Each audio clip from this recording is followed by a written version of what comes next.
Good afternoon, everybody, and welcome to what is the latest in our series of alumni and friends webinars. We have 253,000 alumni now, which is quite amazing, but you are all a great source of expertise and knowledge sharing, which is the purpose of these webinars. So I am Rachel Sandby-Thomas. I am the Registrar at the university, which for those of you who don't know means I kind of head up the non-academic professional services side of the university. So I am delighted to welcome you here, especially because I love fashion.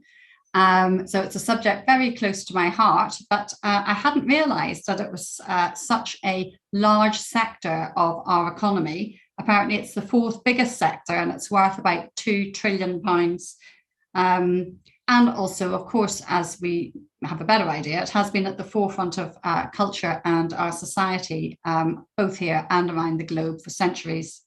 So today we're going to get to know more about it, but especially through the lens of the use of data and how the growing use of AI is driving customers' habits, needs and expectations, and how this can support a fashion future which is more sustainable and customer driven. So I'm delighted to have a panel which mixes academic insight as well as business insight. So the first panel member is a Professor Giorgio Riello, who is one of our professors. He's Professor of Global History and Culture. Lucky thing is currently in Florence on secondment with the European University Institute, and he has written on all aspects of fashion, including textiles and luxury goods. Our second member is Clive Lewis, who is one of our alumni. He did an LLB. Am I allowed to say when, Clive? Or would you like me to? I don't know. In 1978. And he is currently the chair of River Island and its parent company, LFH, amongst other things. Also welcome is another one of our alumni, Shrishti Dhawan, who did a BSc in Economics, Politics and International Studies in 2007. And she is currently the Chief Customer Officer at Supply Compass. She has wide experience of all aspects of the supply chain, and Supply Compass is a technology business which is enabling fashion brands to manage sustainable product development and delivery. So I'm really looking forward to this seminar. Each of our panelists is going to kick off with a 5 to 7 minute kind of talk. And I think, Clive, you're due to go first. So if I can hand over to you, please. Thank you for inviting me. This is actually my first contact with Warwick since I left. And as you've just heard, that was in 1978. I didn't realize until just now that the university was only 10 years old when I started. I think that it has clearly grown enormously, and I always read with great interest how it has become an absolutely exceptional institution. It was becoming then. It doesn't seem a long time ago. Until you look at the numbers. I do remember that in my first term, Bohemian Rhapsody was released. My pictures have just gone. I don't know if, sorry, am I still there? Yes, and we can hear you and we can see you, or I can anyway. I'll just carry on then. The first thing that I want to say is that if we're talking about the future of fashion, it should be turned on its head. I can't tell anybody about the future of fashion. It's something that it's a democratic process. It's a question of listening to who the customers of fashion are, which is essentially, it comes from the ground up. It's young people. I'd much rather hear about the future of fashion, but in any case, I think of this mainly as apparel rather than fashion. We are fashion businesses within our group. We have two brands within our consumer business, which are River Island and Mint Velvet, and we have a furniture business and homeware business called Loaf.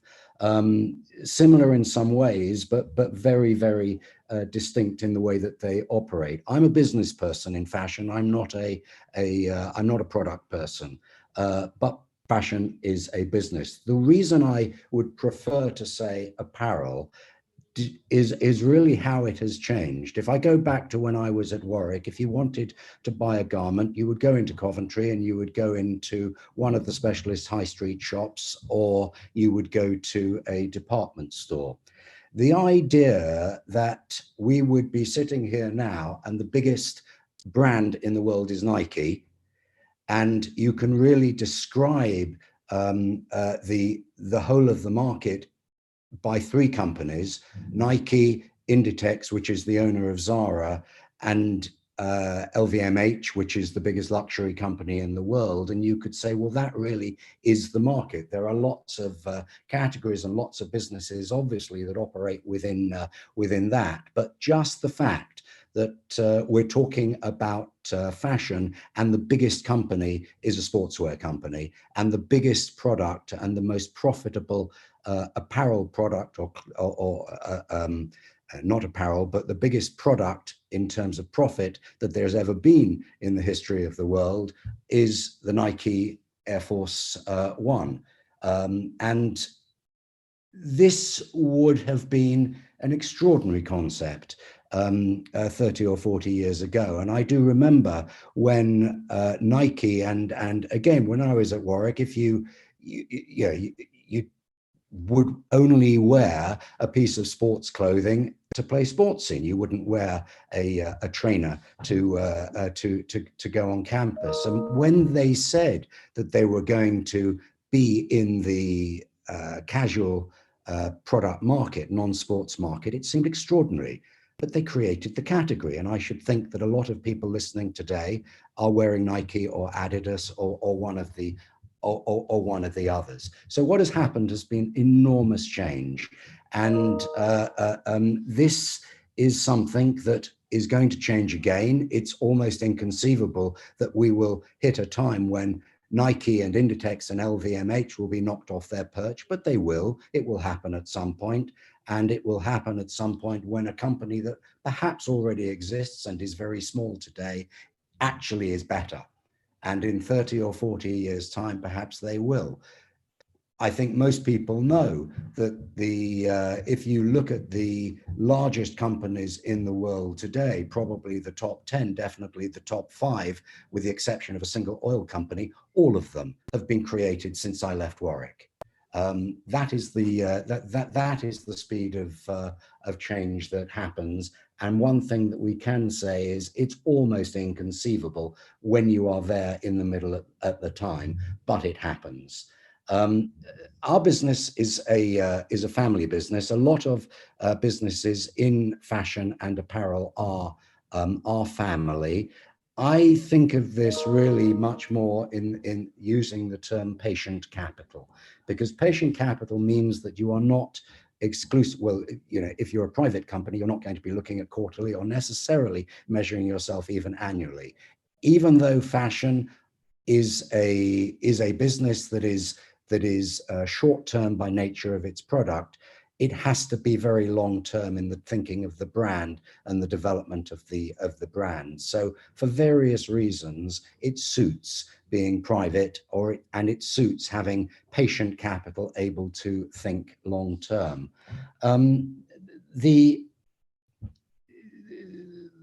If I then go on to how data has transformed the sector, almost totally.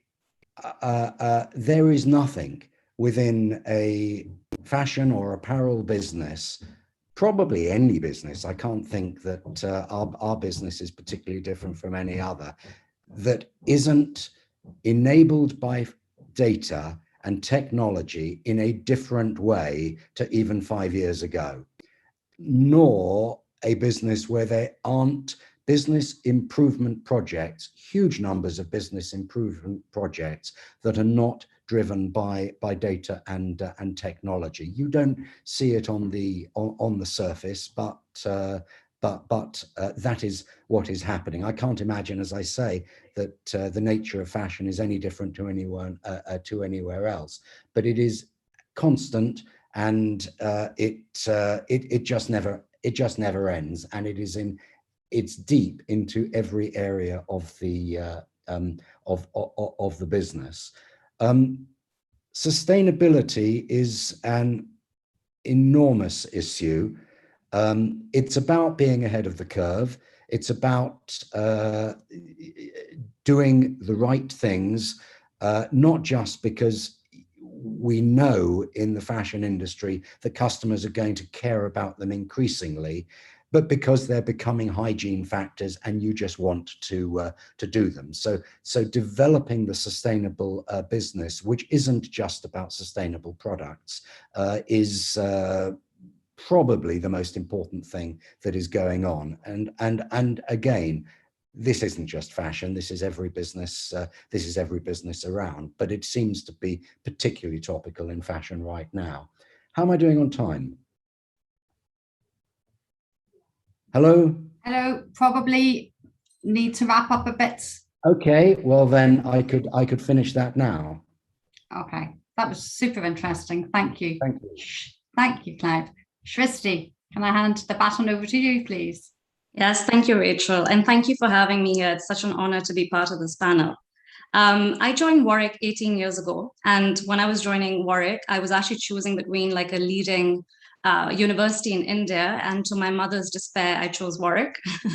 And I think the reason I chose Warwick was obviously the exposure I would get, but I didn't realize at the time I was plucking myself from my comfort zone and really exposing myself to new challenges and things like that. So when I joined Warwick, it just, exposed me to a group of people, like from my tutors, from teachers to students and colleagues, that just gave me the confidence and the courage to actually find my own voice. I was the first person in my family to actually venture out to study abroad. So I was put in a very different environment from what I was used to in India. And I remember there was a seminar I went to when I did politics at Warwick, economics, politics, and international studies. And I was very used to a system where rote learning is ingrained in the Indian education system, or at least where I went. And I went to a seminar in Warwick, and the tutor asked me a question, and I read out a reply from a book. And I was taken, like, the tutor then later called me and said, no, I don't want to know what's in the book. I want to know what's your opinion. And for me, that was such a huge thing at that time. And I was like, what's my opinion? And that was really a changing, like a thing that basically laid the foundation for everything that I've done from then on. In terms of what I did after Warwick, I completed my master's from the London School of Economics. And then my career has really been a tour in different aspects of fashion. So my family business in India is in fashion manufacturing, apparel manufacturing, actually. And then, so I worked in my family business, and then I worked at a large scale retailer, fashion retailer in the UK. And then I also worked in operational and strategic consulting for fashion brands around the globe, really. What I wanted to touch upon in this topic is I wanted to take everyone through the journey of a dress and how a dress is actually made, and also emphasize on the importance of data. So throughout my career, what I saw, what I've seen in the fashion industry is there's a lot of innovation from a technology point of view, in consumer-facing technology, really, like your websites and things like that. But when it comes to the back end and how products are produced, the way data is captured is not entirely, it still needs a lot of innovation. There's a recent survey that was done by McKinsey, and the top executives across fashion companies said that the number one thing that they want to focus on is digital, tools to be put in place for their teams. And the reason why that is important is because I'll just take you through that journey of a dress, really, is how a dress comes into being. So, before a designer starts designing, she will get, there's a strategy done for that season, and she will get insights from her merchandising team in terms of what she needs to be designing, etc. And at the same time, she'll receive tons and tons of fabric swatches from her manufacturers, and she has to choose which fabric she wants to put into a dress. At the back of that, she'll design a spec sheet in terms of what that dress looks like, and then she'll send it to the manufacturer. The manufacturer then will go ahead and make a sample of this dress and send it back to the designer, as well as the buyer or the merchandiser, essentially, depending on how the company is structured. But essentially what will happen is this dress goes through multiple rounds of sampling, and then there'll be a sign-off meeting where it's decided whether this dress needs to stay in the range or not. And then, once it's signed off, you might have other rounds of sampling, and then it goes into production. This is a very simplified journey, but the reason I wanted to take you through this is how information at these different stages is actually communicated. And what I've seen is most businesses are still relying on emails, Excel sheets, PowerPoints, WhatsApp chats, and there is just no single shared version of the truth across teams and manufacturers. And this is an important consideration for how data is collected and managed, because this is where decisions are being made. So there's no point making a dress in organic cotton and having your production canceled because an approval was given over WhatsApp that the manufacturer has forgotten about because a team member changed, and an entire production has been, made off an incorrect approval and has been canceled, and then you're remaking it. So the point of that organic cotton is kind of lost. So this is where I think Supply Compass, the company I'm working in, this is the sort of problem that we are trying to solve for. And what we've done is set up a two-sided platform so that data and information can flow from these teams, not only in, from within the brand, but also like involving the manufacturer in these data points as well. So that's where I will leave my introduction. Trying to find that unmute button. If that was fascinating, thank you, Shristi. Oh, fascinating. Right, okay. Giorgio, over to you for kind of maybe a more academic perspective. I don't know. Yeah, thank you so much for the kind invitation. It's a pleasure in this case to be back at Warwick, although I'm physically in Florence. But I should also say that it's a pleasure because I'm not an alumnus of Warwick, but I was a student at Warwick. I was an exchange student, more or less in between Shristi and Clive in the 1990s. And I was there for the 30th anniversary of the institution. And then I was there, of course, for the 50th anniversary of the institution as a member of staff. So I have different perspectives on the life of the University of Warwick throughout really 3 decades. So in the little time I have, I want to tell you a little bit about my approach to the topic of fashion. In particular, as a historian, really I come as perhaps the least prepared to talk about the future. I became very interested in the history of footwear, from ancient sandals to present-day sneakers. And I'm trained also as an economic historian. That opens up always the question why someone with a degree in economics, by the way, and being an economic historian is interested in fashion. And as Rachel was saying, really the clothing and apparel sector is one of the largest several different economies. In Britain is fourth, but actually in Italy is the first compartment that has been so for over a century. What can we ask of a historical perspective to this topic? Very often history is asked to provide lessons for the future, and my sense is that it provides more examples, and then we should decide whether these examples are interesting or not. And I have really 3 points. The first one is to try to reflect on what might be some of the turning points, because the issue of data is being presented as an important turning point in the ways in which the industry, but also the concept of fashion, emerges today. But we might think about the past as providing some other example of turning points. The second thing I want to do is to talk very, very briefly about gender. That is something that emerged earlier on when we were waiting to go online. And the third one is to connect with what my co-panelists said about data and what, in historical terms, data might mean. So on the first point about change over time, trends and turning points, and one of the key stories about fashion is that fashion should come to an end. It's so-called the idea of the end of fashion.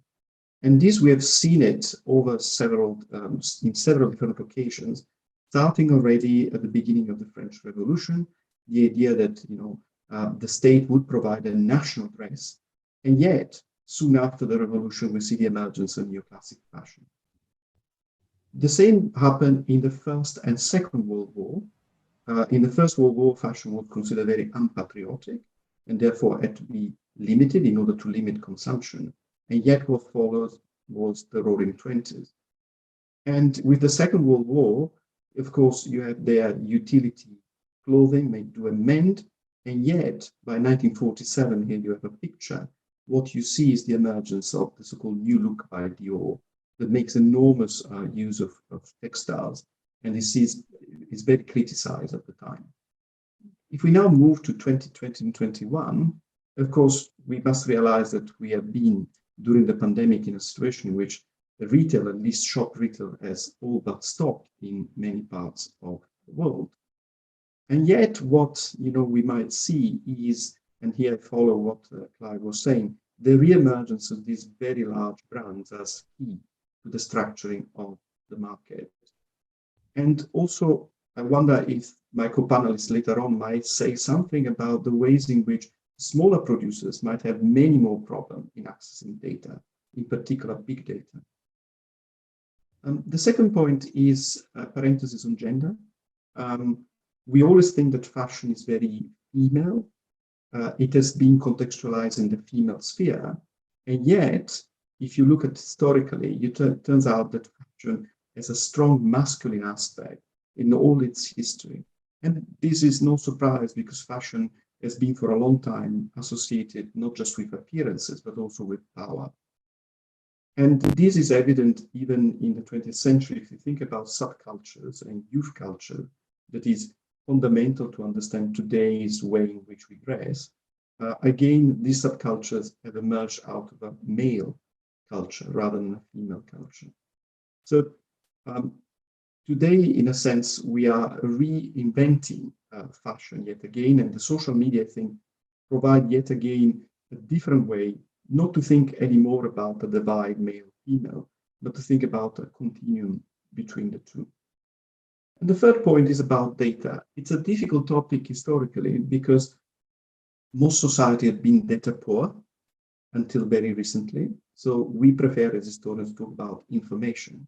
And fashion has always been seen as information rich in the sense that the fashion, let's call it compartment, has always created a great deal of information. Is it possible to have my second slide, please? And what I would like to, thank you, to say is that part of the game here is to try to create a perfect allocation between the product and the consumer. And one of the key turning points in history to do that was the invention of sizing. Now, we are all well accustomed to the idea that when you go and buy a shirt or a skirt and so on, it comes in different sizes.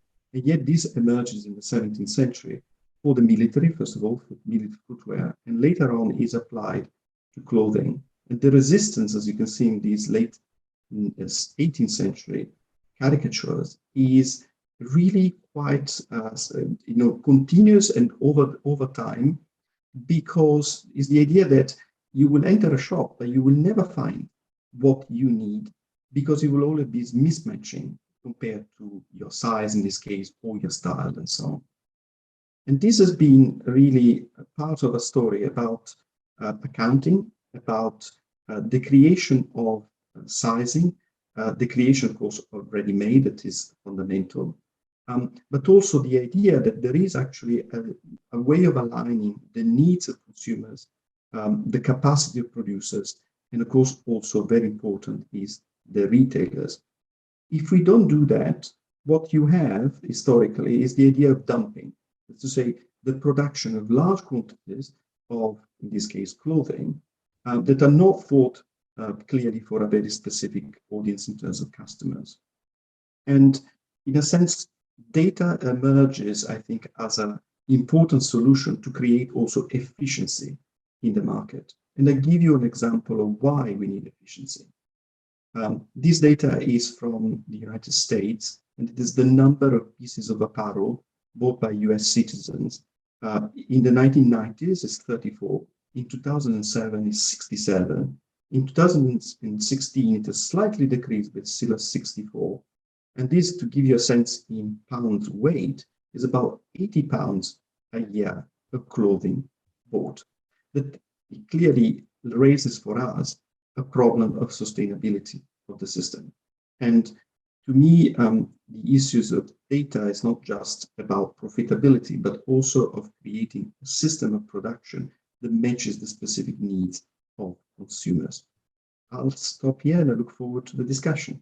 Thank you. Thank you very much.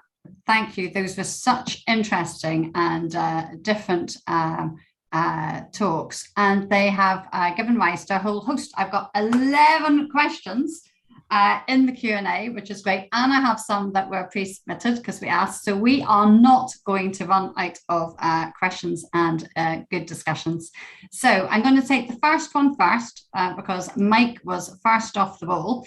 And he was asking, I think this is probably for you, Clive, because it came in just after your talk. And he's asking what changes your business is making to sustainability. And I'm kind of going to link it to another question further on, which is also asking about the business models and how business models in fashion more generally are going to change because of sustainability and other societal issues. Thank you.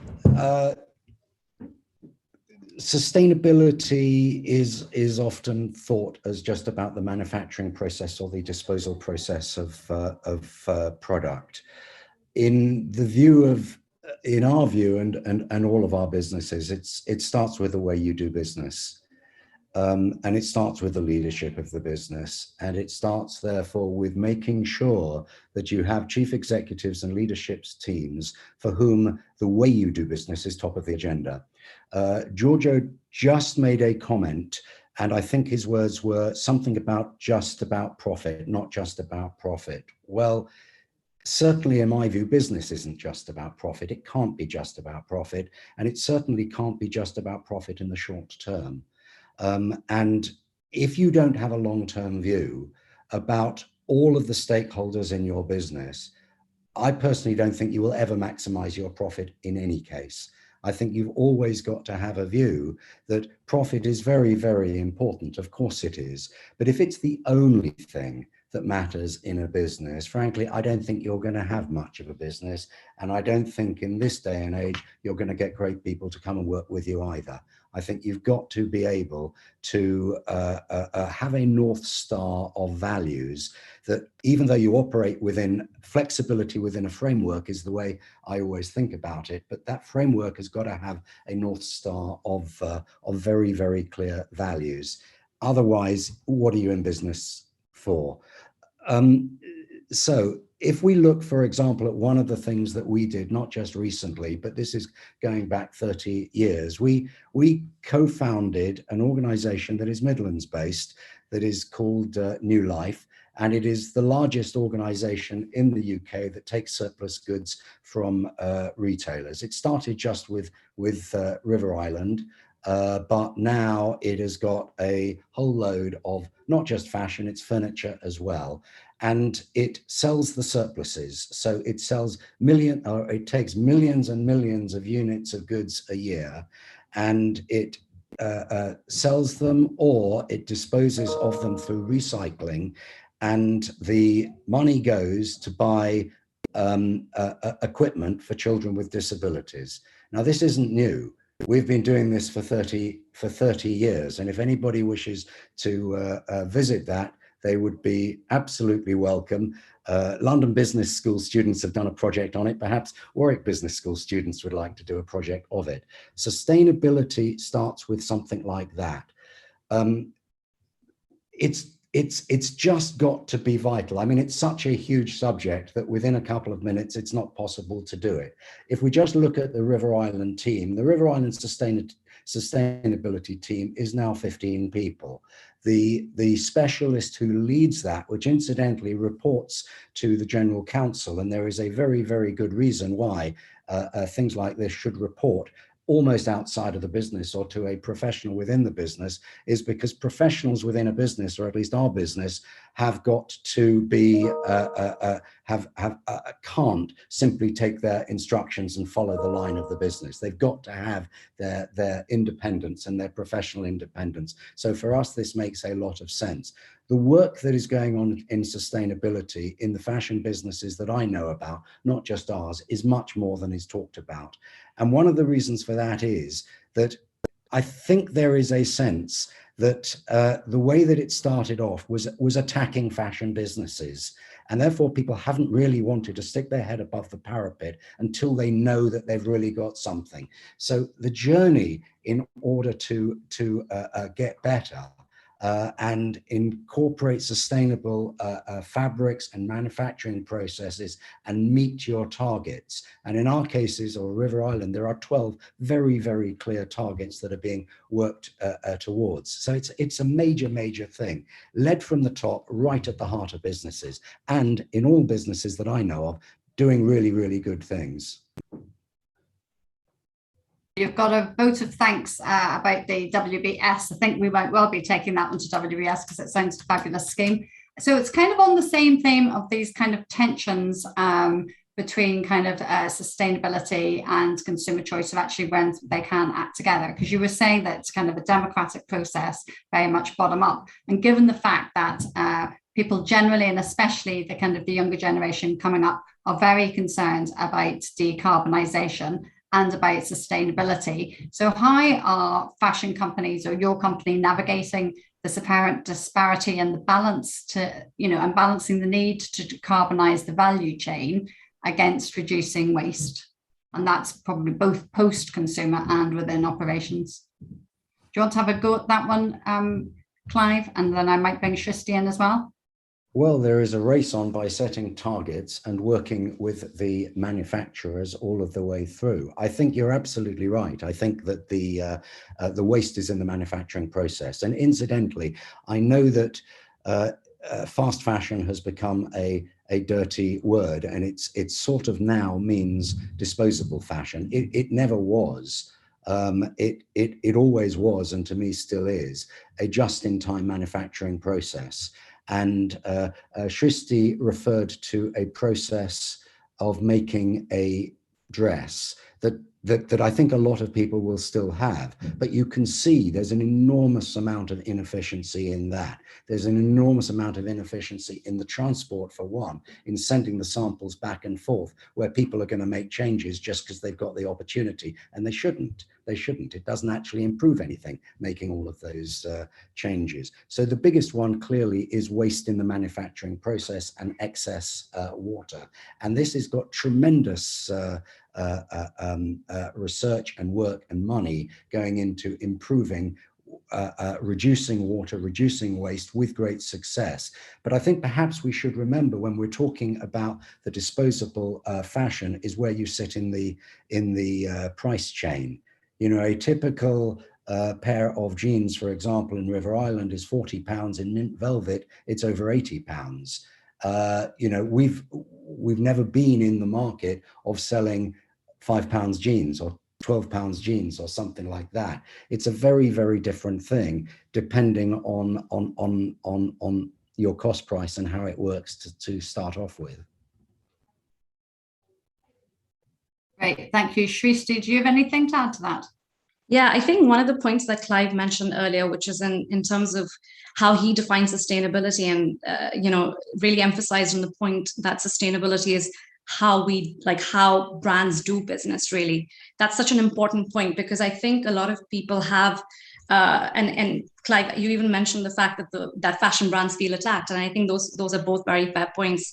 And I think the way sustainability needs to be looked at, I mean, it's such a vast topic, like you mentioned as well, is through multiple lenses. Really, you can't really look at it from just a planet point of view or a people point of view.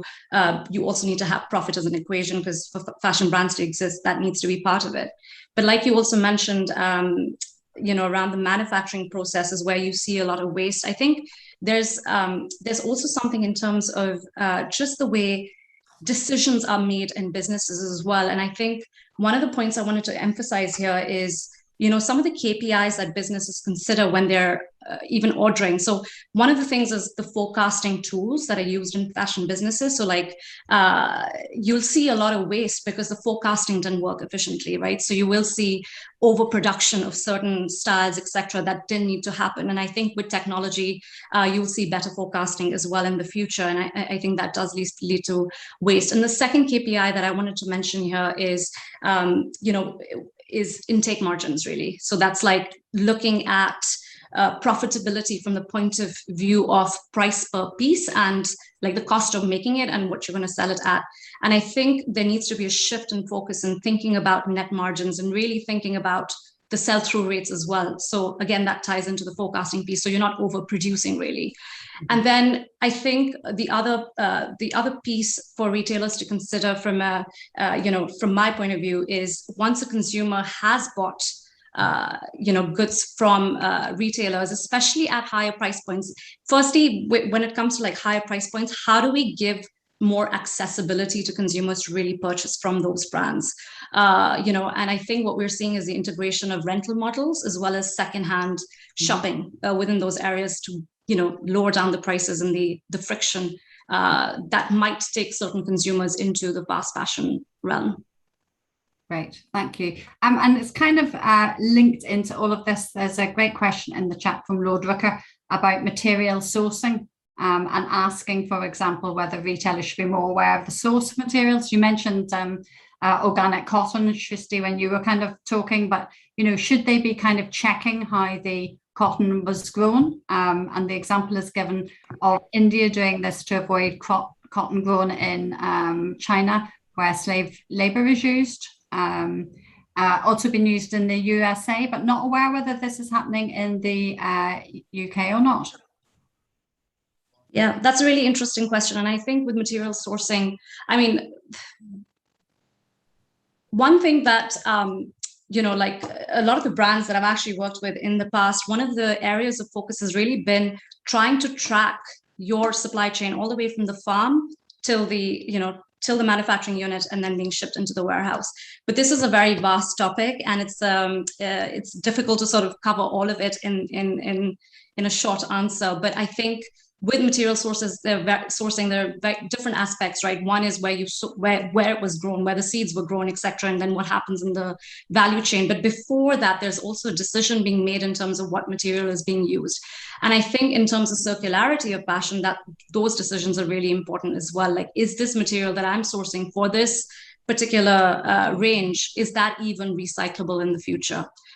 So I think it needs to be looked at from a point of view of not only tracking the supply chain, but also in terms of the material itself, and what can happen to that material in the future, and is it really can it be used and can it be recycled essentially or used again? Yeah. Clive, anything? Thank you, Shristi. Anything to add, Clive? Certainly within our businesses, and therefore I would think within most of the, not just larger businesses, because sometimes smaller businesses find this much easier. There's a fairly high degree of visibility on this now. I think most people will have done this work and be able to trace most of their raw materials. Certainly the data is more available now, but also the inspections, and by that I mean third-party independent inspections of the factories and the supply chain. My sense of this is that it's coming along very well, but it is a very, very long process. Yeah. But there is also it's driven by the companies, it's driven by wanting to do the right things. It's also obviously driven by the customers. There's an imperative to get these things done, and businesses are getting them done. Yeah. But it sounds as if it is the businesses taking that and doing it themselves because they think it's the right thing to do, rather than because we're being told to do it or legislated into it. That's definitely the case. Yeah. Businesses want to do it. I mean, you've got to think that the customers are going to demand it in the future. But the other point just to bear in mind is,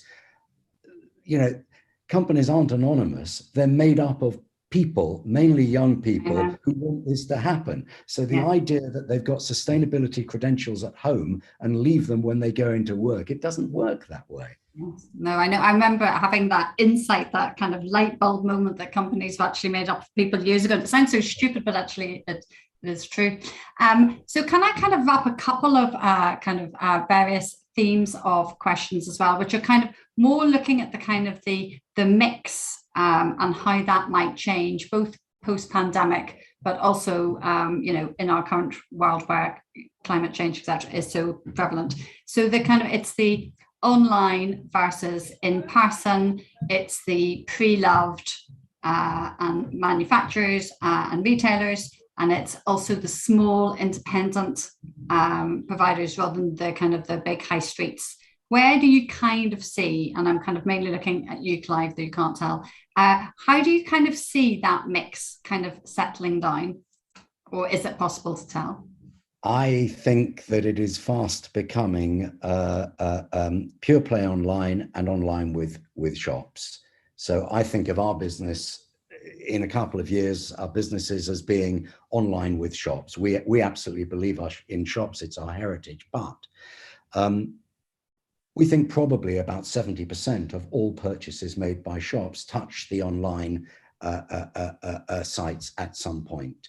So they're informed. It's very, very common for customers to come into a store with an image. So the business has to be seamless. And it was that you thought of omni. I think we're beyond that.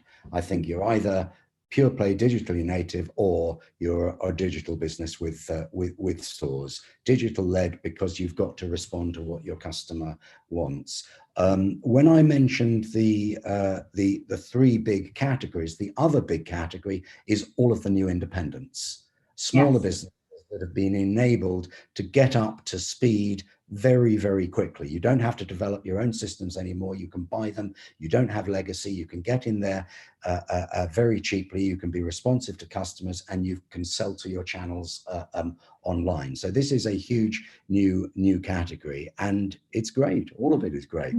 Yeah, no, I agree. And on the kind of the issue of small businesses, a new question has kind of come in, which I'm going to ask you about, Shrishti, because it's very much saying, they are smaller, they're kind of leaner. How can they will have less capacity for data analytics and the use of AI. So how can they break into the fashion market with those kind of restrictions?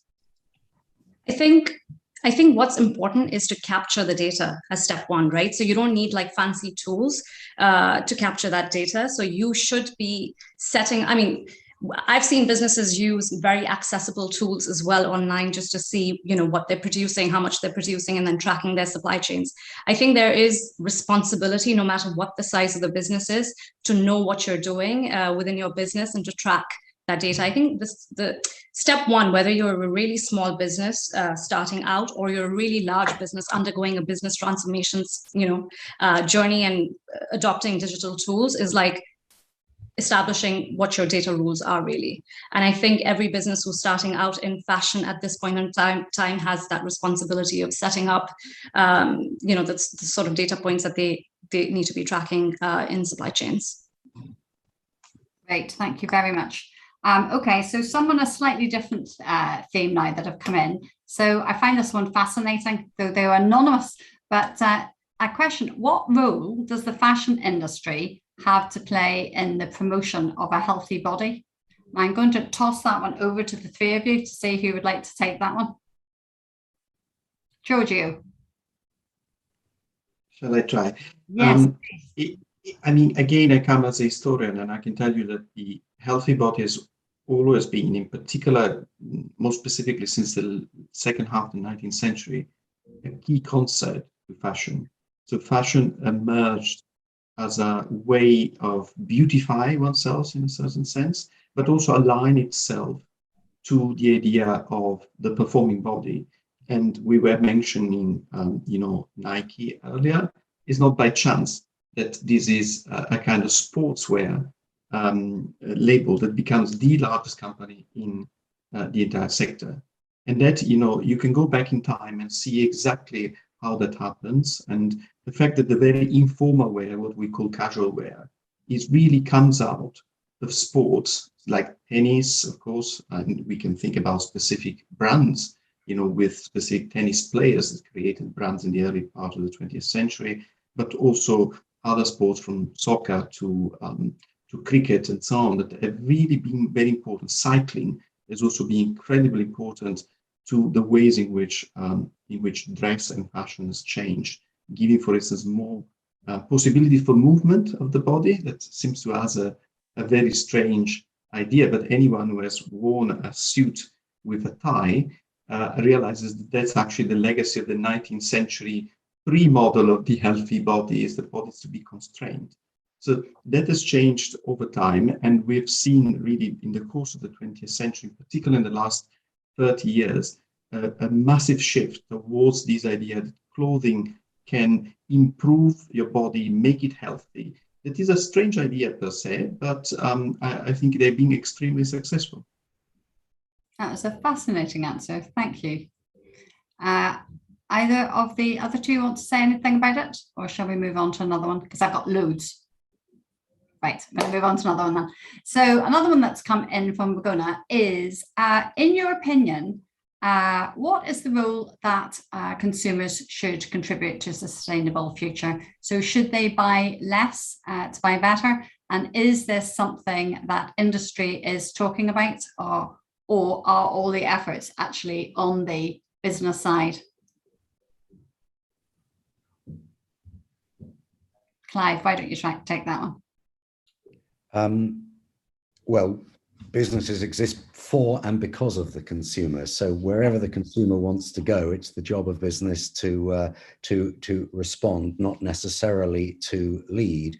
But in the case of sustainability, it is because we are the consumer as well, and we know where the consumer is going, and you just have to do it. So I think that this is the consumer at the heart of it. Now, where the consumer is leading at the moment is in the ideas, for example, of the take back and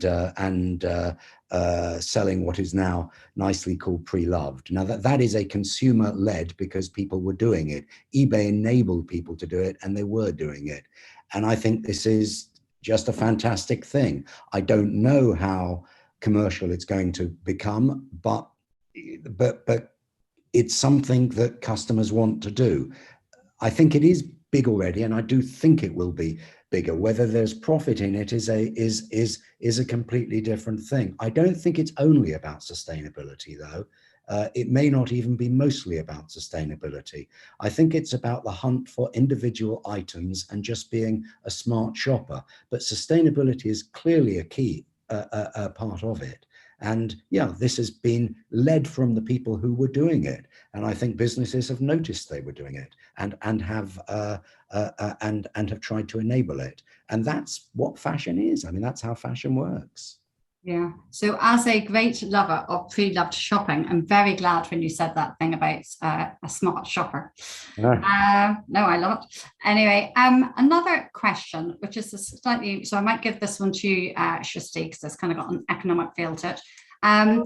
What competitive advantages can local UK manufacturers claim compared to non-local manufacturers, as cost and quality are often met or outperformed by non-local manufacturers? I think post-pandemic, there was, during the pandemic, actually, there were a lot of conversations around, there are quite a few advantages in terms of manufacturing closer to shore, so near shore manufacturing. And some of those are, less supply chain disruptions and things like that. And also the amount of time that it takes to, get goods shipped into your warehouses. At the same time, with local manufacturing, you have more access to these manufacturing units to go and carry out, not using third parties, but your own kind of audits, etc. as well. However, having said that, and coming from, Indian manufacturing family business, you do get world-class manufacturers around the globe. Yeah, and so like the decision between manufacturing in the UK versus globally needs to be one of what your business needs are and priorities are. And if it's because you won't be able to like sort of if you're doing a mass scale production, you probably won't be able to achieve the kind of efficiencies in UK manufacturing for that. However, for smaller order runs, etc., you have you have that option to manufacture locally and have it much faster in terms of timelines, etc., delivered to you. Right, thank you.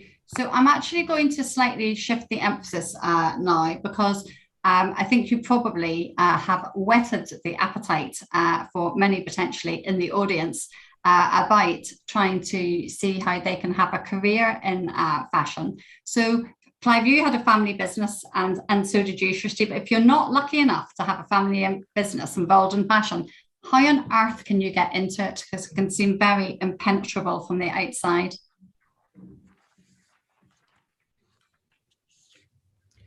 I hope it doesn't seem impenetrable from the outside. It employs a huge number of people and wants a huge number of people. So it would be a pity if it does. There are lots of roles in fashion, and each company is different. But if you're talking about people who work in fashion, in most businesses, this is buying and design. There are other roles such as merchandising, who are the people who work out the quantities and the commercialities, which really needs mathematicians. I mean, you don't need to be fashion for that. But generally, one of the reasons people want to work in fashion is because they've got a passion for it. Whether or not they're a fashion person, they like fashion, they enjoy the process, they like the creativity. I was just talking this morning, and the term creative collision came up.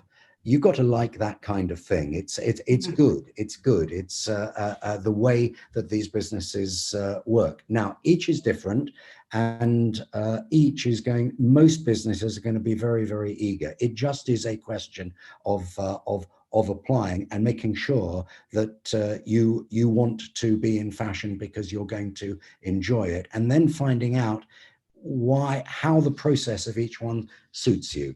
And yeah, as I say, it employs a lot of people, and it's creative, but it's an awful lot of things as well. I mean, we're taking data scientists, we're taking computer engineers, logistics specialists, all of the way through.